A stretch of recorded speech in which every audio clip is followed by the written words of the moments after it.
Hey folks, Daily Landsblog, March 18th, 2019, just back from speaking in Banff. I gave a speech. I mean, Banff is an unbelievable place. I was there for 20 hours in total. Actually, I was on the ground in Alberta for 20 hours in total.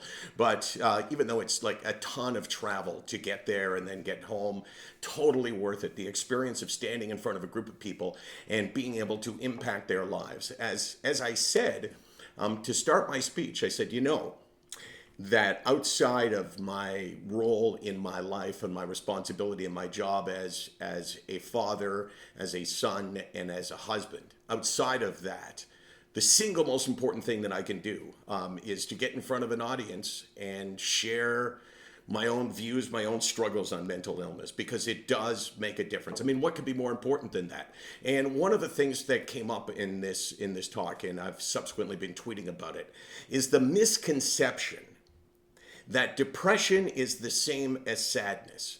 I hear it over and over and over again. And at the root of the stigma and at the root of the lack of understanding is this one thing. Because if you perceive this illness as being sadness, then you will address it regarding somebody that you care about by trying to make them happy. And while that is a nice thought, and while it's certainly showing good heart, it's useless when it comes to this. In fact, it's painful to hear that.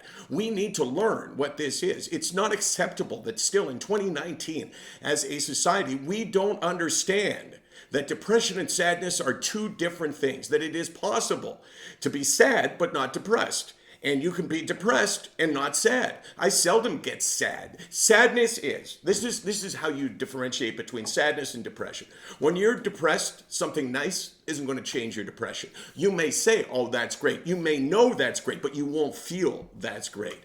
And similarly, when you're sad and someone does something nice for you, you can feel good. You can feel relief.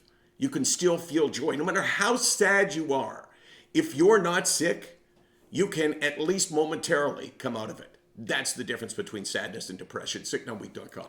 24 hours a day, 364 days a year. I challenge you to tell me not what depression is, but what depression is not.